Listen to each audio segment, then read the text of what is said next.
Aquí da inicio el programa de opinión más influyente de la radio. Las emisoras Democracia AM y XFM presentan la revista de opinión Democracia, con la conducción y dirección de Gonzalo Rosero. No puede haber diálogo sin libertad de expresión. No puede haber diálogo sin libertad de expresión. Ella es el alma de un pueblo. Sin amilanarse. Sin amilanarse. Este color amazónico. Desde siempre y hasta siempre. ¡Viva la patria! Combatiremos la corrupción. La de ahora y la de ayer. Y la que podría venir. La de adentro y la de afuera. La revista de opinión Democracia. Los temas realmente relevantes. Analizados con la visión crítica del periodismo libre. Da inicio la revista de opinión Democracia. El programa en el que usted cree. Comenzamos. Gonzalo Rosero. Credibilidad incuestionable.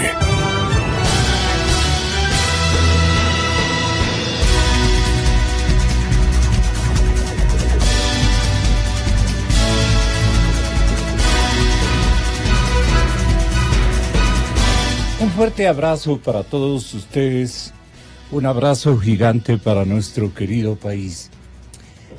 Vamos a abordar temas muy importantes, recambios que van a introducir las cruzadas de innovación que se vienen operando a través de la integración del nuevo gabinete, en el cuarto de hora más dramático que nos ha correspondido vivir en los últimos años.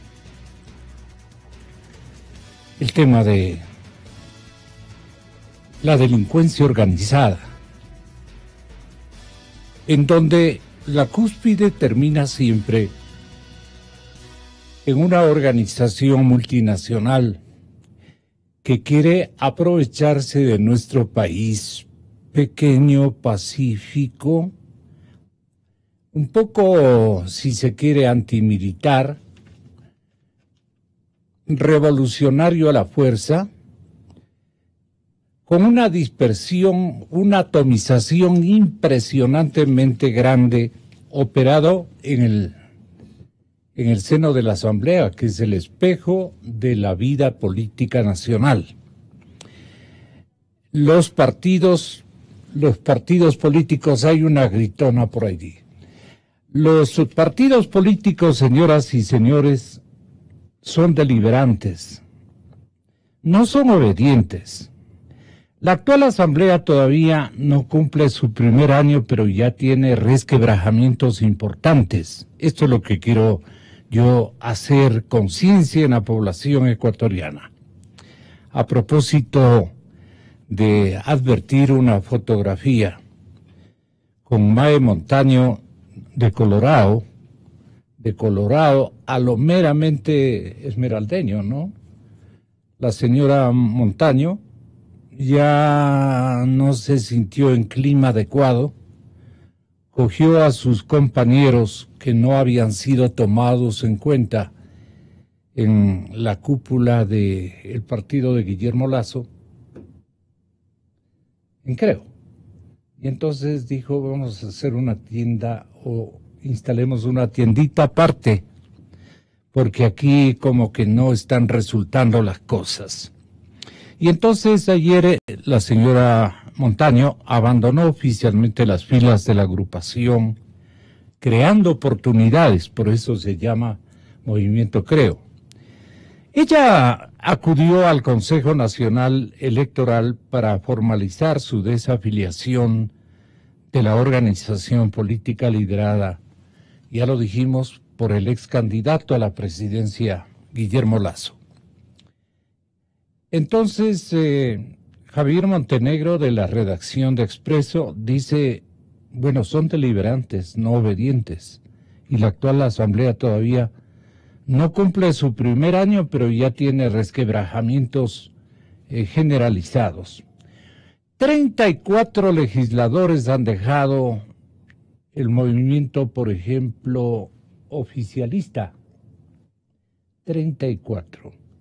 Creo que una cifra igual ejemplifica o se da en el movimiento Creo.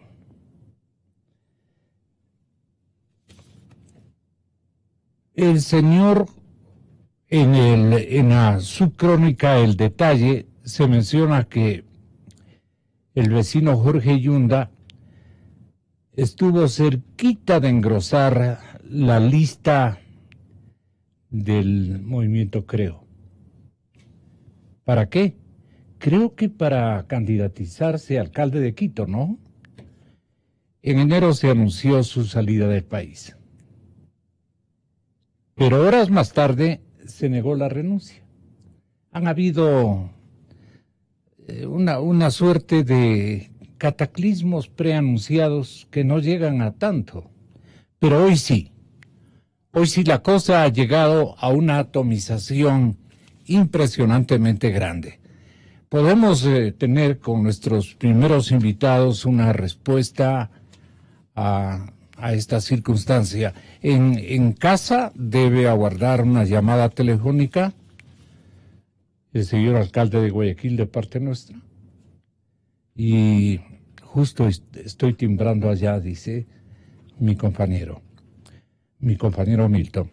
Bueno, y también esperamos aquí la presencia física del general Paco Moncayo.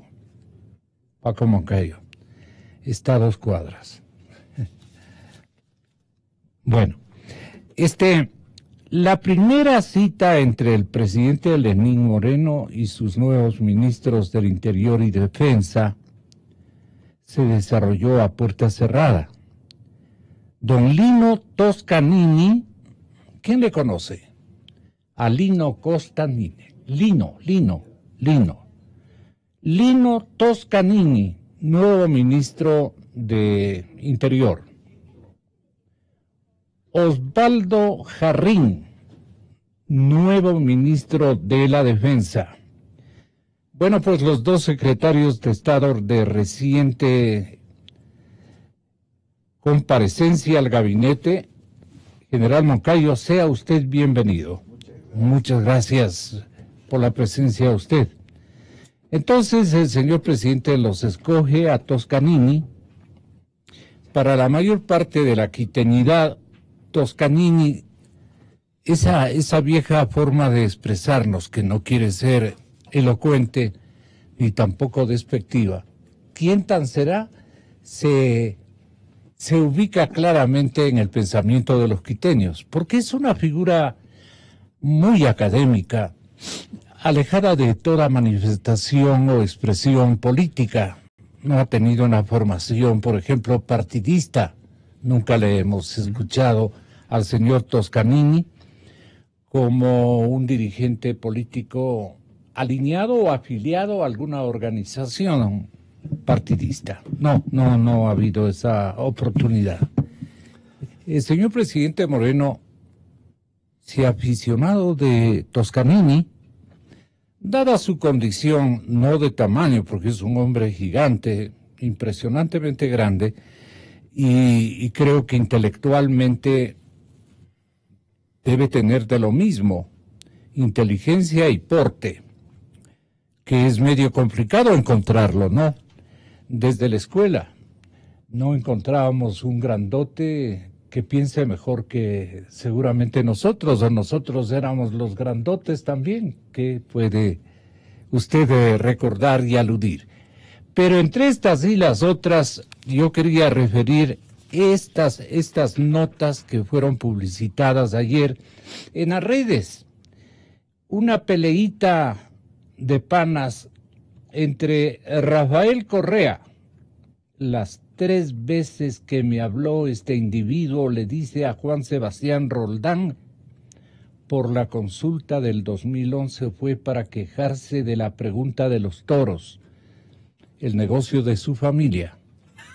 Su actitud, aunque despreciable, no debe sorprender, les dije yo, mis queridos amigos, a los que son amigos. Les dice Rafael Correa, el negocio de la familia. Su actitud aunque despreciable, no me debe sorprender. Estamos en tiempos de cuántica hipocresía. Eso es lo que escribe en el tongo que muchos llaman, ¿no? Y Juan Sebastián Roldán le responde, porque no se sonría, general. Juan Sebastián Roldán le responde y le dice, los toros fueron uno de los engaños para tomarte la justicia y encubrir la corrupción de tus panas. Te hablé de ambos, no 3, sino 10 veces. Y por otro lado, mi familia ha trabajado honestamente en el campo, en la agricultura y alrededor de los toros, cierto es. ¿Y la tuya? Híjole. ¿Y la tuya, mi querido Rafico, expresidente? ¿Y la tuya cómo quedó? Bien instalada, ¿no? Sus hermanos denotan verdaderas fortunas, calladitos. ¿Ah? Allí están los paraísos perdidos. Hasta en Galápagos tienen sus propias instalaciones. Es bueno por lo menos que sepan que no todos estamos ignoritos a los milagros que han hecho estas gentes. Y ahora me parece que Rafael Correa como que se da cuenta que logró demoler al partido de gobierno. Y entonces las viudas, que muchas resultaron bastante alegres, están dispersándose por un montón de lados, ¿no? Han salido en diferentes direcciones. Y hoy están organizando un nuevo movimiento, algo así como tomando el sagrado nombre para los liberales de verdad de mi general Eloy Alfaro, este padre ideológico de esta república, un hombre de libertades, un hombre que luchó con el arma al brazo, que se dio contra todos los que le cuestionaron en sus ámbitos de libertades que él pregonaba. Muy bien, está ya con nosotros, señoras y señores, el exalcalde de Quito, el señor general Paco Moncayo, una de las figuras que tiene la serranía ecuatoriana y que fue candidato a la presidencia de la República también. Y hoy el general está en condiciones de poder acordarse de Quito, lo hemos visto también en las redes, impresionado por algunos abandonos que se han dado en la tierra pichinchana y en su capital, Quito. En el distrito, las cosas, según usted, general, están marchando a la aventura, un poco mal cuadradas, un poco por aquí, un poco por acá, pero no hay una visión global de la ciudad como lo ha tenido, gracias a Dios, la ciudad de Guayaquil, cuando supo pensar y se dio cuenta de que hay que responsabilizar en alguien una arquitectura completa de una obra que le ha costado a Nebot poco más años que al mismo Correa, ¿no? Por ahí creo que van. También es amigo de una década, pero brillante para el puerto principal, para la ciudad de Guayaquil.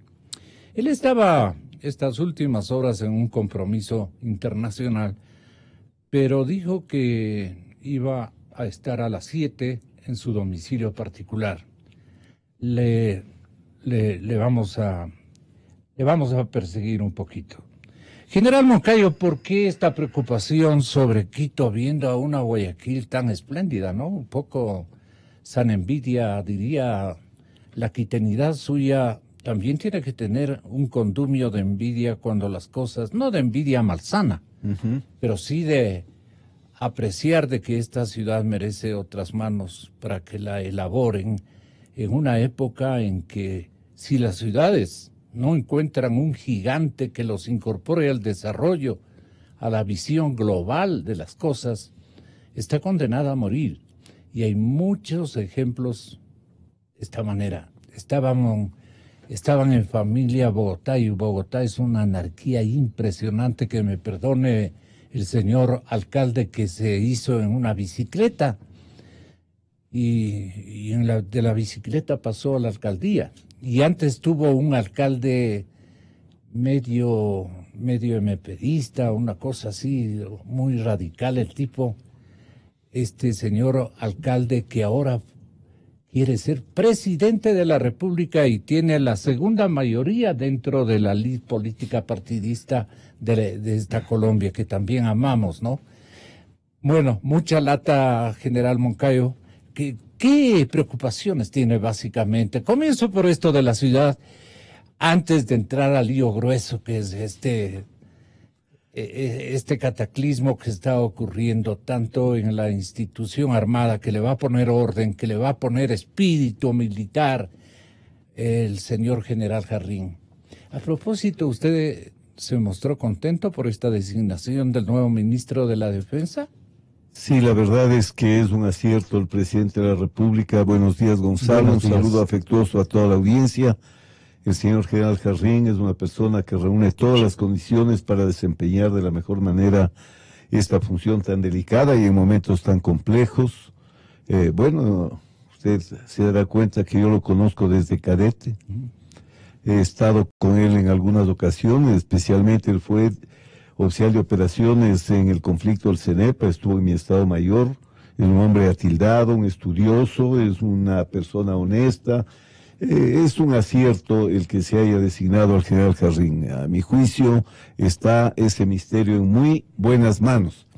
Además, hay que decirlo por las declaraciones de ayer, que él va a llevar el peso del conflicto de la frontera norte. Porque usted recordará que hace poco era el ministro del Interior el que tenía que representar al Estado, al gobierno, hacía de vocero.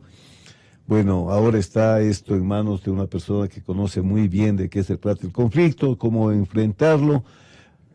Estamos tranquilos, creo yo que los ecuatorianos debemos estar tranquilos porque el frente militar va a estar bien dirigido.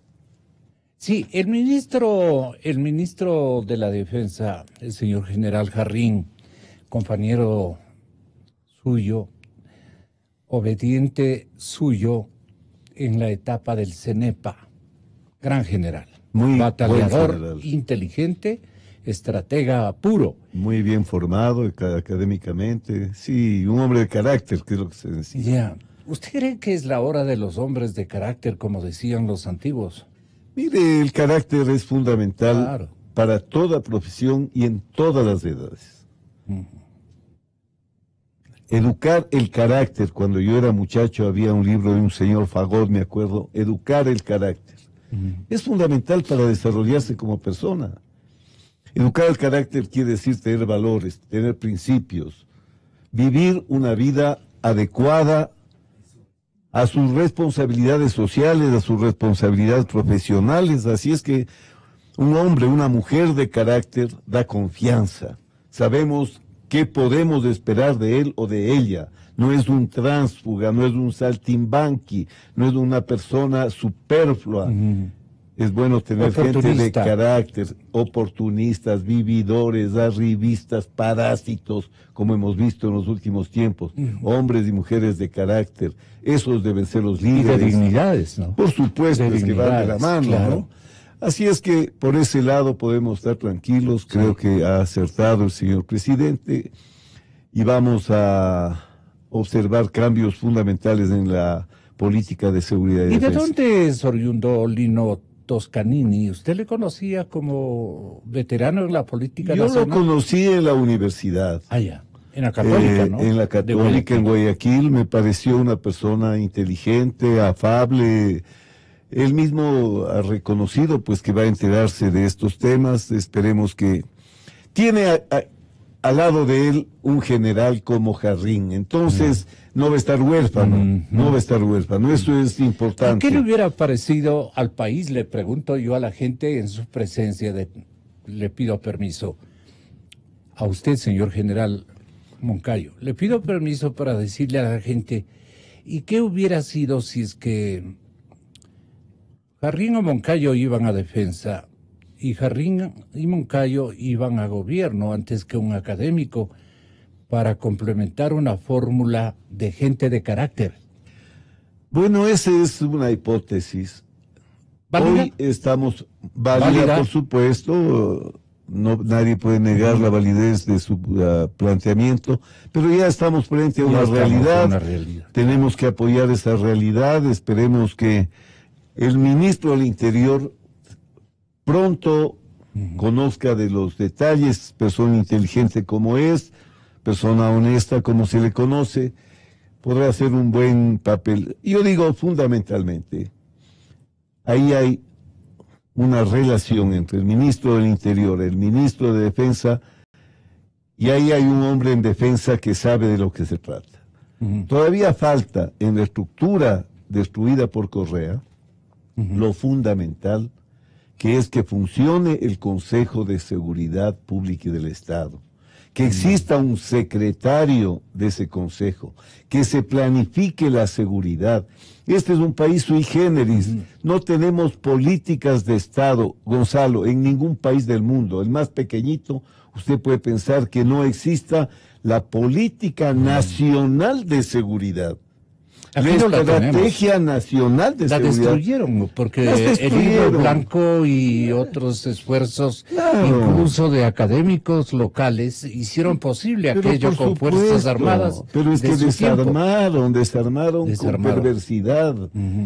Y hoy no existe. Desarmó Correa, ¿no? Por supuesto, ¿quién Y más? su Es que con ejercicio. esta ideología torpe, porque mire, Gonzalo, puede un país ser comunista, puede un país ser socialista, puede un país ser liberal, puede ser teocrático, puede ser chiita, puede ser sunita.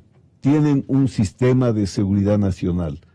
Y se parecen mucho los sistemas de seguridad nacional. En la época de la Guerra Fría se parecía mucho el sistema de seguridad nacional de la Unión Soviética con el de los Estados Unidos, porque es una herramienta, es un instrumento, no está vinculado a una ideología.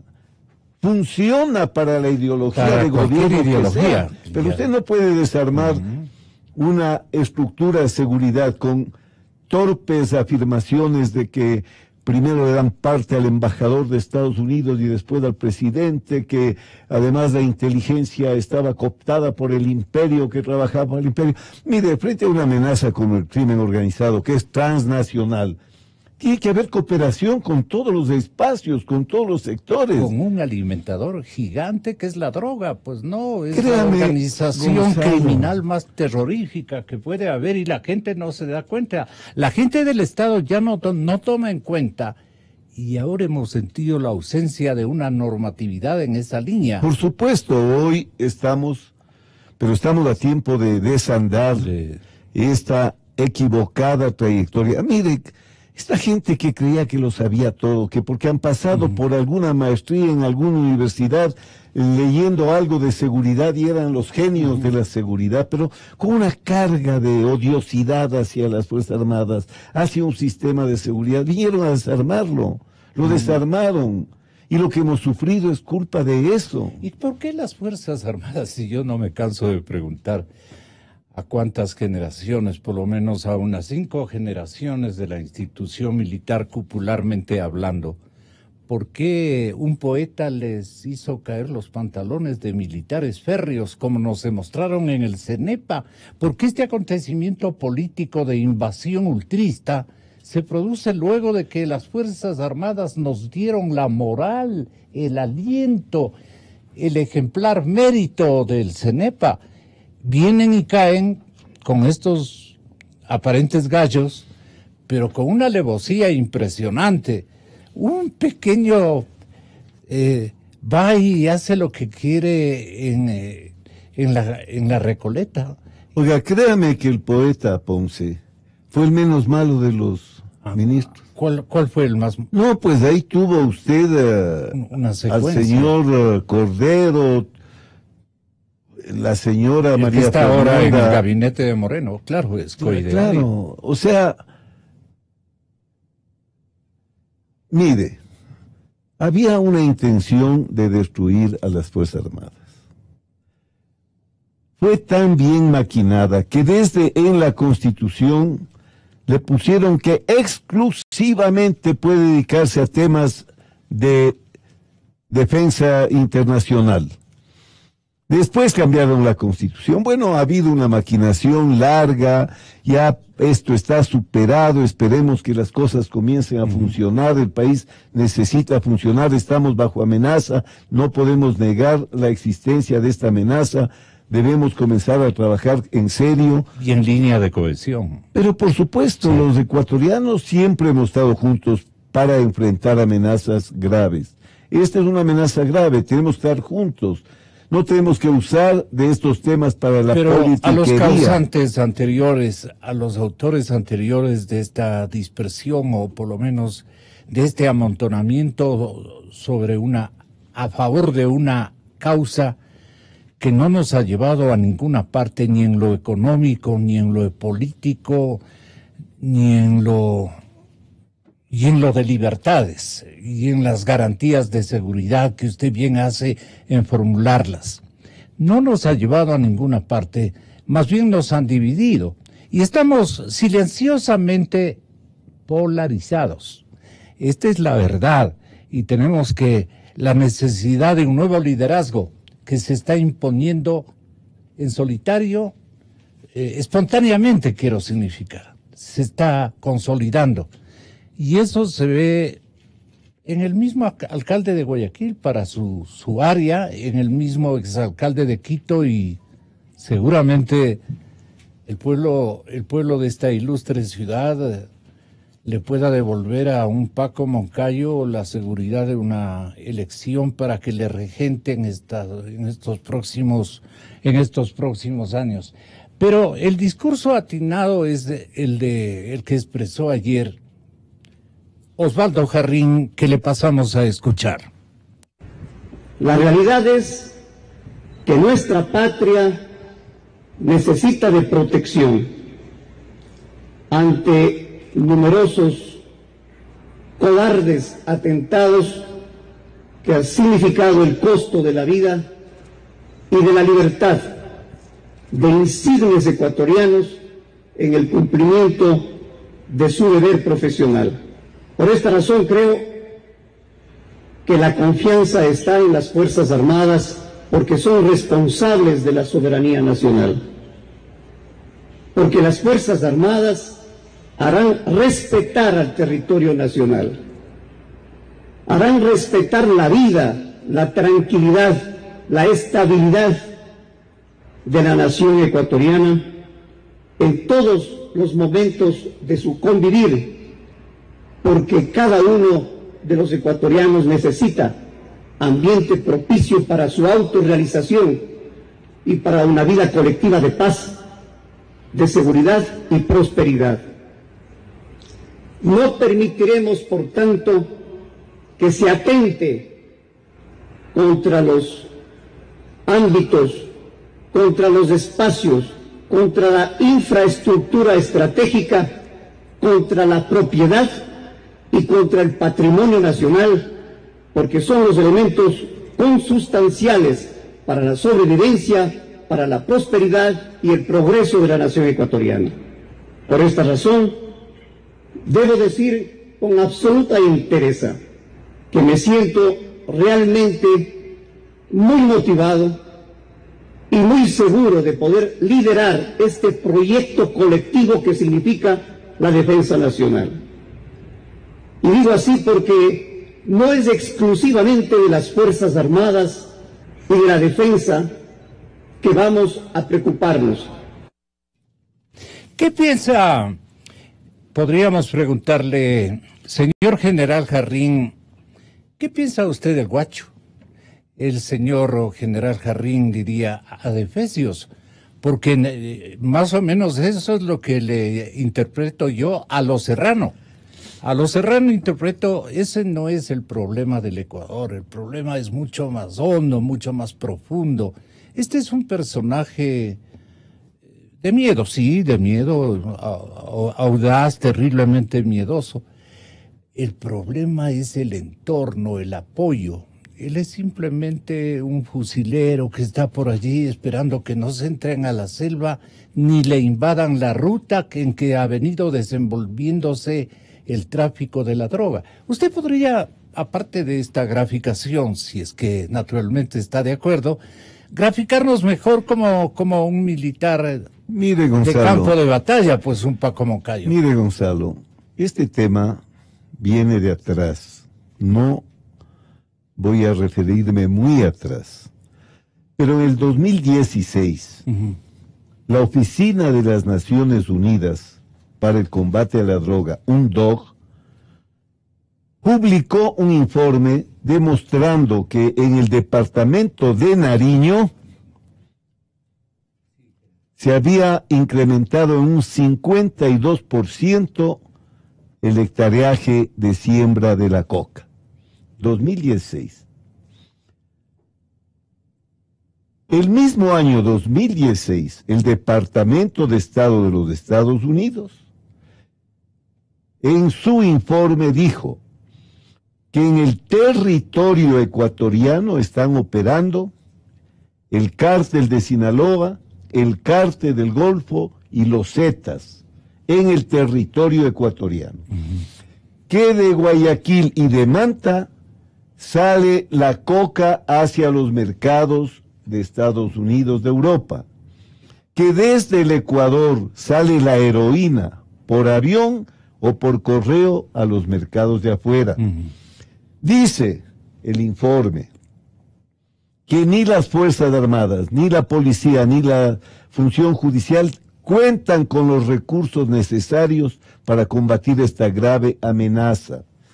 Dice en el informe, además, que hay una preocupación por corrupción en militares, policías y jueces. Cuando se publicó esto, usted recordará, salió el señor Serrano a hablar contra los gringos, que esto no es así. Salió el señor Yalga a defender a los jueces. Mire, el 2016 no se tomó ninguna medida sabiendo lo que estaba pasando. Entonces, lo que vivimos, como usted bien plantea, no es un tema del guacho. El guacho puede morirse mañana, tomarán 10 a reemplazarlo. Es un problema estructural, es un problema muy complejo que hay que enfrentarle con toda la seriedad, con toda la capacidad del Estado. ¿Cuáles son las capacidades, aunque estemos de entrada subestimando las capacidades militares nuestras o de inteligencia nuestras? ¿Usted las destacaría de alguna manera? ¿En qué fases? A ver, en primer lugar, estas guerras, porque son guerras, son otro tipo de guerras. Usted, aquí le presenté 2 libros míos en los que está muy detallado este tema. Se llaman guerras ambiguas, irrestrictas, asimétricas, híbridas, distintos nombres. Pero es una guerra. Y es aplicable a las circunstancias. Pero por supuesto, estos conflictos se llaman intermésticos, porque son domésticos, es nuestra provincia, es nuestro territorio, pero son internacionales, porque se derivan del problema colombiano. Entonces, el tema es complejo. Hoy, mire, está recomponiéndose el Estado. La inteligencia está comenzando a funcionar. Ya no está para perseguir a nadie. Ahora está en manos igual de un coronel que es un gran profesional, un coronel Costa, y por lo que veo está manejando muy bien el tema.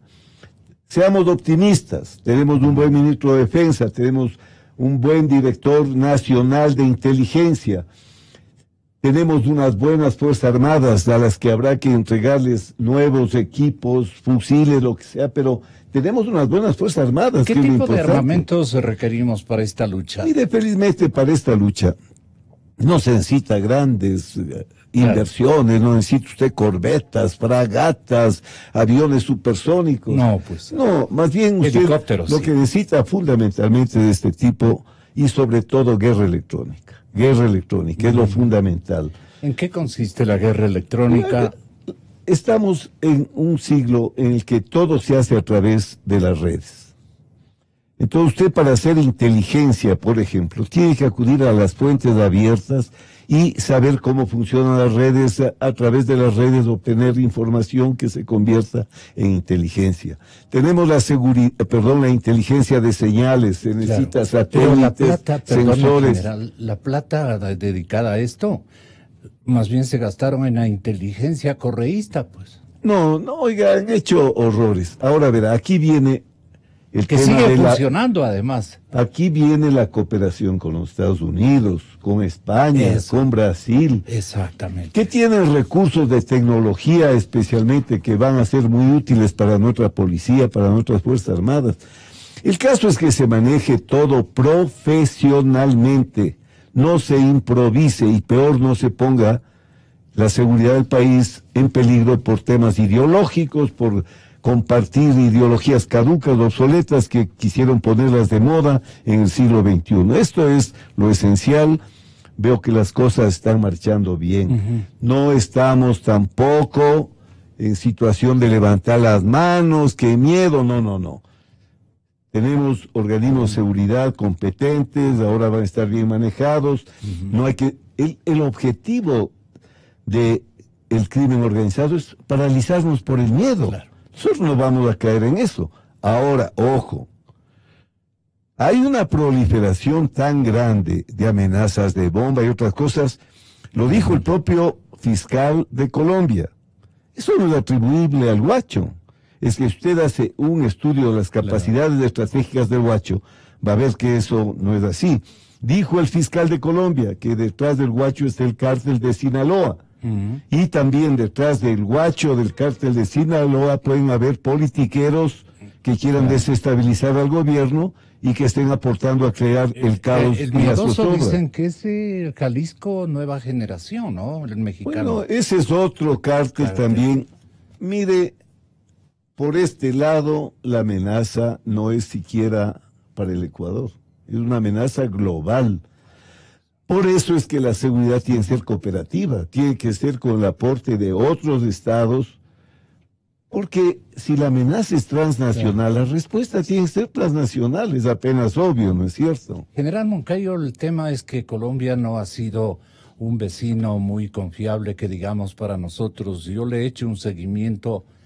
Ayer estuve recordando mis archivos, tantas luchas estériles que hemos tenido con Colombia. Y siempre se han manejado con una especie de subestimarnos, no han sido muy sinceros, ha sido un amorío bolivariano, no ha pasado de eso, pero a nosotros Colombia nos ha empujado el mal, y encontró una ruta con la cual el expresidente Correa hizo una tratativa con estas bandas internacionales y les dijo, bueno, no me frieguen, no me molesten, y ustedes tienen estos lugares que puedan pasar tranquilamente, y yo no voy a poner ahí militares, ni policías, ni cosa por el estilo. Claro, el presidente Moreno llega al poder y dice, esto no puede ser, porque alguien va y le alerta al presidente Moreno y le dice, mire, la cosa es en grande. Lo que estamos atacando por el mar, primero viene por tierra. Atraviesa una zona espléndida al cual su antecesor les dio hasta una carretera para que no se dañen los autos que traían la droga, ¿no? Porque eso resulta de simplemente aplicarnos en nuestra cabeza el tema de la consecuencia. Entonces Colombia no ha sido consecuente con nuestra causa. Siempre los presidentes han estado para desfilar, me refiero, a usted también le ha correspondido librar batallas con el ejército colombiano en una mesa redonda de gran afecto, de gran vecindad, y nos han dejado escribiendo ahí tratados, convenios bilaterales, general. Nunca han cumplido a cabalidad. Nosotros sí. Entonces, yo no tengo mucha fe pues en que Colombia nos esté ayudando, ni siquiera con la inteligencia que le corresponde a ella otorgarnos. Vean, esto es lo que está pasando al país de ustedes, pero es producción nacional, tienen que decir, pues, en todo sentido, ¿no? Claro, claro. Mire lo que hizo Uribe mismo, ¿no? Invadió nuestro territorio, puede haber habido causas, puede justificarse de algún modo la indignación de que haya una base de las FARC, una base semiturística en territorio vecino, pero fue infame lo que hizo. Claro. Fue infame atacar en territorio cuando lo que debía haber es coordinado. Por último, mire, ahí la coordinación, Fuerzas Armadas, Fuerzas Armadas. Si las Fuerzas Armadas colombianas decían a las ecuatorianas, hay una base de las FARC que está operando en Angostura, no dude que las Fuerzas Armadas la habrían desalojado. Pero Uribe quería tener un trofeo, el machito también, es que era entre machitos, ¿no? Sí. Mire, después con el presidente Santos se tranquilizan las cosas, se han producido varios gabinetes binacionales, se han escrito hermosos acuerdos que no han sido puestos en práctica, especialmente por Colombia. Lo que pasa con Nariño es eso. Cuando se desmoviliza el frente Daniel Aldana de las FARC, debía estar ya el Estado ahí, pues. Se desmoviliza que era un cuasi gobierno de las FARC en ese sitio. Y queda un vacío de poder que ocupan las mafias, las bandas de criminales. Y por supuesto, es evidente cómo no iba a Colombia a darse cuenta, si ya le digo, las Naciones Unidas están informando que se ha incrementado en 52% el área de siembra de coca. Si el 36% de la coca que se produce sale por Nariño, entonces no quisimos hacer nada, pero el gobierno de Colombia no hizo, no quiso hacer o no pudo hacer, y el problema se deriva de eso, de un mal manejo del gobierno de Colombia, de este problema del narcotráfico, del crimen organizado que se desbordó hacia el lado del Ecuador, donde la inacción, la poca voluntad de control del gobierno anterior culmina con lo que ha tenido que sufrir el actual gobierno. Pero muchos respetables subalternos suyos, general, deben haberle comentado en el tiempo de que Correa formalizó pues algún tipo de convenio con estas organizaciones. Inteligencia militar nunca ha operado, antes operaba muy celosamente tras todo vestigio de traición a la patria, porque es una clarísima traición al país. Lo que primero hizo Correa fue desarmar el sistema de inteligencia. Eso ya era sintomático. Vuelvo a decir con el ¿Qué pruebas tiene de que él...? No, es que desarmó y lo dijo, porque eso sí el presidente Correa decía. Dijo que el sistema... O sea, siempre fue cínico, sine qua non, digamos. Él lo decía y siempre lo dijo. Como además que dijo, yo gobernaré con tenientes. O sea, dijo, si me molesta algún jefe, out. Oiga, las Fuerzas Armadas han pasado una década terrible y han sobrevivido, no se han politizado, siguen profesionales, eso hay que concederles el mérito, porque otra cosa habría sido que se alineen y que pasen a ser el brazo armado de Alianza País, en el estilo que vemos en Nicaragua. O eso es lo plausible de la institución militar, desde luego. Ahora, la guerra asimétrica denunciada que fuera en estos micrófonos por el coronel Pazmiño, ¿no? El coronel Pazmiño tiene la siguiente idea. Cuando yo le pregunté, coronel, ¿y qué significa una guerra asimétrica? Sí, el asedio sostenido es una técnica de guerra asimétrica que se emplea. Es una instancia. Digamos, de la guerra es un método de la... ¿En qué consiste el asedio sostenido? El asedio sostenido lo vienen aplicando las FARC desde mucho tiempo atrás, lo aplican los Zetas en México, no es una cosa nueva, esta es una situación que se va dando vinculado a los procesos de narcoterror que existen en este país. ¿En qué consiste? En lo que consiste esta instancia. En que van comenzando a formular un sinnúmero de amenazas, de eventos, para que la fuerza pública se colapse. En el Ecuador lo que está pasando es que tenemos un sinnúmero, hasta el momento, tenemos registrados alrededor de 17 conatos de explosiones de bomba, que todos han salido solo en simples anuncios, pero no se ha concretado nada. Sin embargo, de eso en sí es el asedio sostenido. Tenerle a la fuerza pública preocupada de este sinnúmero de acontecimientos a nivel nacional que desborde su capacidad operativa y, por otro lado, cree un clima de terror colectivo, porque ninguna de las personas y la colectividad va a estar segura en ninguna parte. Entonces, en el subconsciente le crea a la persona, dice, no, ¿para qué me voy a ir a esa parte si puedo tener un problema más grave? La frontera que estamos alegando, que es la nuestra, obviamente al frente hacia el norte con la frontera nariñense, pongámosle así, y parte también de otro departamento que no se me viene este momento a la memoria. Tumaco, que es parte de Nariño. Exactamente. ¿No? Tumaco y Nariño, prácticamente en la parte del sur de ellos, nos entregan a que lidiemos nosotros y nos dejan como deber, ¿no? Y entonces el analista que ayer le escuchamos, un analista de nombre Key Guerrero, de la cadena CNN, decía desde Atlanta que para entender qué es lo que se estaba haciendo en esa parte de la frontera colombo-ecuatoriana, la parte nuestra y de ellos venía a ser para las mafias la joya de la corona. ¿Qué está pasando en la frontera colombo-ecuatoriana? Para entender el problema, hay que también entender el contexto. Por décadas, Colombia ha mantenido una lucha contra el narcotráfico, lo que ha impulsado a los grupos criminales a huir de los cascos centrales y sembrar los cultivos ilegales de coca en las zonas selváticas limítrofes, sobre todo en la frontera con Colombia, Brasil y Ecuador.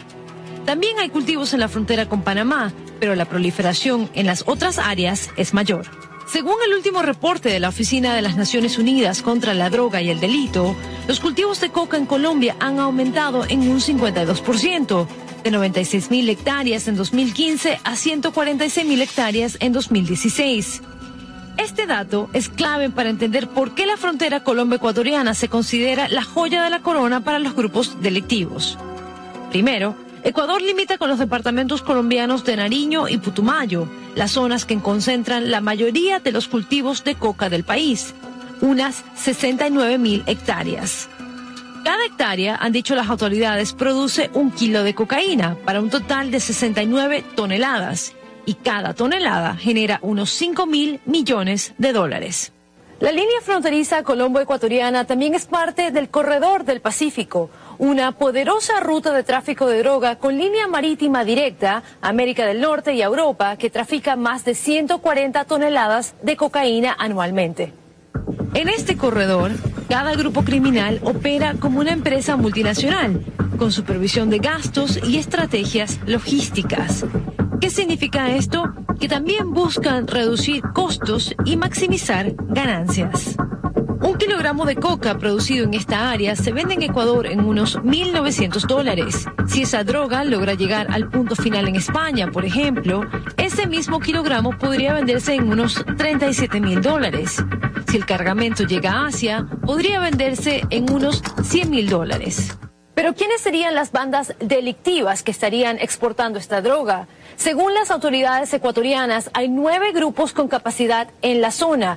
El negocio lo controla el Cartel de Sinaloa de origen mexicano, pero también hay presencia colombiana con el Clan del Golfo, el Ejército de Liberación Nacional, las Guerrillas Unidas del Pacífico y las disidencias de las FARC. Sin embargo, hay discrepancias sobre la manera en que operan estos carteles en la zona. Algunos analistas dicen que entre ellos ha habido enfrentamientos en busca del control de la zona, mientras que otros centros de análisis creen que solo operan como socios. El Guerrero CNN. ¿Cómo le parece, Atlanta, general? Un reporte muy bien hecho con información. Y esta debe ser una consigna de los medios de comunicación ecuatorianos. Entrenar a nuestros políticos, a nuestros congresistas, al público en general, a la academia, a las universidades, Es ¿no? que para eso se creó hace tanto tiempo el Consejo de Seguridad, la Secretaría del Consejo, y de la Secretaría dependía el Instituto de Altos Estudios Nacionales. ¿Y qué pasó? Que era para formar en el campo de seguridad, defensa, a políticos, periodistas, en fin, a personas civiles y militares y policiales. ¿Todo eso destruyó No, Ricardo eso- Patiño? No, eso lo convirtió el señor Correa en la Universidad de Posgrado del Estado. O sea, un centro en el que se desarrolla el pensamiento del socialismo del siglo XXI para arriba, para abajo, para la izquierda y la derecha. Cuando tenemos excelentes centros de posgrado en la Universidad Católica, en la Central, en la Aplauso, en la Andina, pero es que era parte de la ideologización, tener intelectuales para que defiendan las teorías de estas caducas, anacrónicas, que tanto condenaban daño a han las hecho. Fuerzas Armadas a cuidar los bosques. No, y lo que era más, ¿no? Había un afán de desaparecerlas. Eso es evidente. Bueno, lo que quiero decirle es, además, que este reportaje es un reportaje muy bueno, muy claro, que estos fenómenos no son extraños, que en el mundo actual la frontera no es el gran muro y no vamos a hacer un muro como el de Trump entre Colombia y el Ecuador. Estos problemas existen. Abajo inclusive usted va a hablar de la triple frontera entre Uruguay, Paraguay y Brasil, donde hay un problema también interméstico de presencia de cárteles, de tráfico de armas, de lavado de dinero. Hay que entender que esto va a pasar, que a esto hay que enfrentar y hay que saber enfrentar porque es mucho más complejo. Quizás se parece en algo a la guerra contrasubversiva que había en la época de la Guerra Fría, ¿no es cierto? Porque mire lo que significa cuidar todas las infraestructuras estratégicas de un país. Quiere decir cuidar las redes, las torres eléctricas, los oleoductos, los gaseoductos. Es un trabajo complejísimo. Por eso también ahora no es solamente con capacidad humana que se hace esto, se necesita capacidad tecnológica, sistemas sofisticados de control del espacio, del territorio, para dar seguridad. Hay que trabajar en serio, no sacar respuestas del sombrero del mago, no irle al compañerito politiquero que dice Lenin haz así o Lenin haz asado. No. Para hacer estas cosas hay que usar los protocolos, seguir los procedimientos, escuchar a los órganos adecuados de asesoramiento, porque errores de seguridad son difíciles de corregir en el corto plazo. Hay que hacer bien las cosas. Este no es un tema político, este es un tema de seguridad nacional que debe ser tratado con toda la seriedad para evitar que le demos ventajas al adversario. El adversario tiene mucho poder. Usted acaba de escuchar, 5.000 millones de dólares. O sea, lo que más tienen es dinero. Por eso yo no soy partidario de la teoría de la guerra asimétrica. Porque la asimetría, ese tipo de guerra se inventó para hablar después de las Torres Gemelas, cuando un país poderoso como Estados Unidos tiene que enfrentar a un país pequeño. Entonces este país pequeño va a usar todo este tipo de tácticas y técnicas para enfrentar al gigante. En este caso, el gigante es el crimen organizado, maneja 400.000 millones de dólares al año. Me parece que el crimen organizado, no me acuerdo exactamente la cifra, pero tiene algo así como el 6% del Producto Interno Bruto Mundial. Entonces, asimetría más bien puede aparecer en el sentido de que más fuerza tiene el crimen organizado que un país.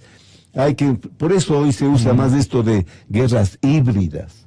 ¿Por qué? Porque son combinadas, porque son contra el crimen organizado, pero son guerras que generan también consecuencias políticas. Ahí está la hibridez, ¿no? Estamos, creo, en el camino correcto. Pero, general, la guerra de inteligencia, la guerra digital, esa es la clave. Ahí es guerra de comunicación, guerra de inteligencia y ciberguerra. Esos son los espacios donde hoy la se mueve la comunidad judía han sido anfitriones suyos en algunas oportunidades. Creo que de todos los que han hecho,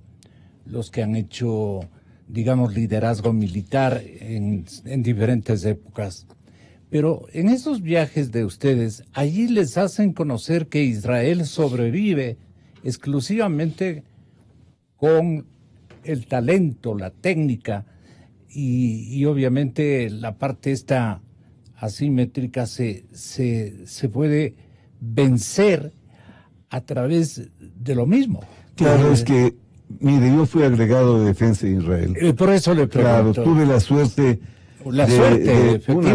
de formarme en este tipo de avances tecnológicos. Yo fui agregado en el 87, ¿no? El 87 ya ellos estaban hablando del campo de batalla del siglo XXI, de la guerra electrónica. Ellos ya tenían fronteras electrónicas, no muros como los de Trump, sino muros electrónicos. ¿Por qué? Porque ¿en qué consiste los muros electrónicos? Sensores, de manera... cámaras. Claro, satélites que estamos esperando, claro, ¿no?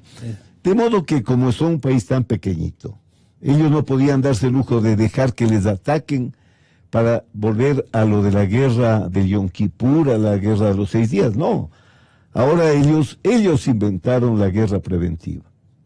Antes, tan pronto descubren la amenaza, ellos la van a atacar para evitar problemas. Mire, Israel es un país pequeño, pero ahí la simetría es al revés. Es tan poderoso Israel. Israel es una potencia atómica, que más bien los países árabes no tienen esa capacidad. Además tienen otra ventaja, pues tienen a los Estados Unidos detrás de ellos. Todavía hay una asimetría al revés, ¿no? Porque los demás estados, digamos Irán, Siria, que son los que podrían considerarse adversarios con Israel, especialmente Irán, Siria, podríamos decir hasta Rusia, pero no muy abiertamente. No tienen el poder que tiene Estados Unidos apoyándole a Israel, y Israel siendo en sí mismo una potencia, ¿no? Una potencia militar, económica, admirable. Tecnológica, por supuesto. Vea usted, los israelíes crearon el Instituto Weizmann. Yo creía que Yachay iba a hacer eso. El Instituto Weizmann le cambió a Israel, porque es un instituto de investigación, se invierte en tecnología, en lo que se llama en inglés R&D, que es investigación y desarrollo. Ellos hacen investigaciones en el área médica, hacen investigaciones en el área de armamentos. Un Yachay así era lo que necesitábamos, donde se esté investigando cómo avanzar en las técnicas para darle valor agregado a nuestro banano, a nuestro cacao, a nuestros camarones, para adelantar en temas de la medicina, utilizando la riqueza enorme de la biodiversidad. Para eso valía un Yachay, quizás derive a eso, y no a una mala universidad compitiendo nuevamente con las universidades y llevándose toda la plata. Un nido de rateros se ha convertido, lamentablemente. General, le pido escuchar con los oyentes de la cadena de Democracia la idea que tenía el presidente Correa respecto a las Fuerzas Armadas ecuatorianas. El problema es un problema de poder. Jamás un presidente civil se ha atrevido a decirle a las Fuerzas Armadas qué hacer. ¿Cómo viene este presidente de la izquierda, este muérgano civil, a decir? Entonces ya la soberbia, la arrogancia, ¿no? ¿Acaso los militares tienen que juzgar al ministro civil? Que lo juzgue la sociedad, la oposición política, los ciudadanos en las urnas, pero no un general que debe estar subordinado al mando civil, que no es deliberante. ¿Quieren ser deliberantes? Pidan la baja y dedíquense a la política como se están dedicando ciertos altos oficiales en servicio pasivo apoyando a Lazo, Molestín, el otro apoyando a la Viteri, a Espinosa, es decir, la extrema derecha que estaba incrustada en nuestras Fuerzas Armadas. Que las Fuerzas Armadas son la columna vertebral de la patria y que toda la patria está en deuda eterna con las Fuerzas Armadas, todos le debemos algo a esas Fuerzas Armadas y en definitiva son superiores al resto. Ya cambiemos eso, compañeros, eso es ofensivo para el resto. O sea, las Fuerzas Armadas son la columna vertebral de la patria. Entonces, ¿qué son nuestros maestros? Mantenidos. Si no son parte de la columna vertebral, son sostenidos por la columna vertebral. ¿Qué son nuestros agricultores? El sector productivo, gracias al cual tenemos una Fuerza Armada, porque son los que financian la Fuerza Armada. ¿Qué son? Mantenidos. ¿Qué son las madres de nuestros soldados, de nuestros policías? Ya dejémonos de esa arrogancia, esa soberbia, ese viejo país, compañero. Este es el discurso reventado de Rafael Correa. ¿Por qué es un discurso reventado? El burro hablando de orejas. Exacto. Hablando de arrogancia, el hombre más arrogante, soberbio, prepotente, abusivo del poder. Solo ver cuánto se ha gastado en las sabatinas en los Estados Unidos. Un César, un nuevo César, ¿no? Un Mussolini, porque hasta los gestos eran muy parecidos. Un fascista perverso ahí haciendo además cháchara de todo. En Nueva York. No con un discurso profundo, no con un discurso serio, ¿no? La cháchara, la babosada de la semana, el payasito, gastando millones de dólares que podían haber ido a educación. Mire, yo tampoco creo que las Fuerzas Armadas sean la columna vertebral. El Ecuador no podría tener una columna vertebral. El Ecuador tiene muchas fuerzas importantes que sostienen su desarrollo como nación. Pero, dígame usted, si es que un ministro de salud va a hacer estupideces del sector médico, los médicos no pueden hablar. Si un ministro de defensa va a hacer babosadas, no porque sea civil o militar, pues, porque esa es la visión antimilitarista de esta izquierda trasnochada, ¿no? No porque sea civil o militar. El ministro ha hecho babosadas, entonces los generales tienen que quedarse tranquilos.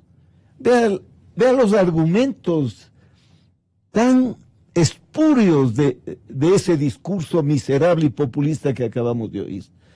Las instituciones son respetables, hay que respetarlas. Yo también no creo que sea indispensable, excepto en momentos de crisis como ahora, que sea un militar el ministro. Él puede ser un civil. Lo que falta es que los partidos políticos tengan gente formada en seguridad y defensa.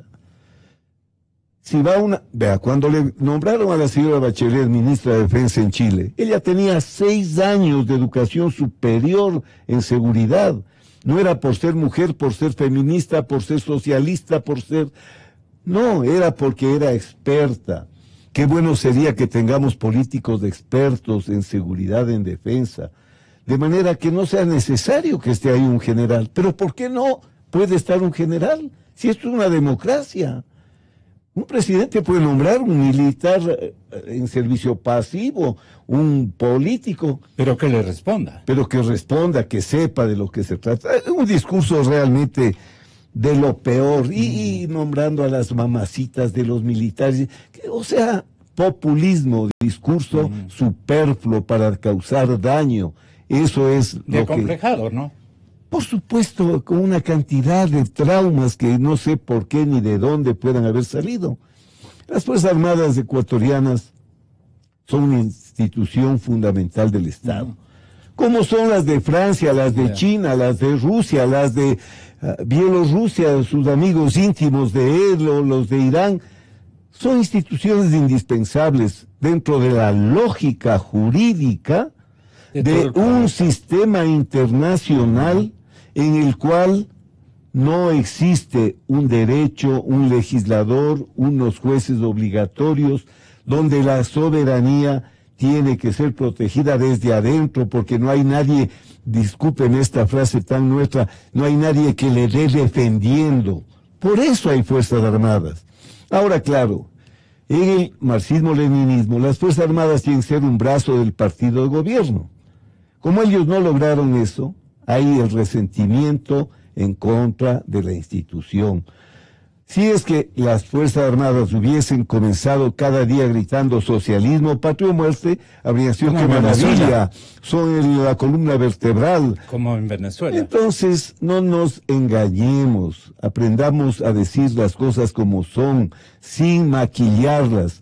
Si yo creo que las Fuerzas Armadas son el aparato represivo de la clase burguesa para oprimir a los trabajadores y a las clases subordinadas, entonces tengo una conducta frente a las Fuerzas Armadas. Si yo creo que las Fuerzas Armadas se deben a la nación, que no tienen ideología, que no sea la Constitución de la República, que es la gran ideología para los militares, entonces tengo otra actitud hacia las Fuerzas Armadas.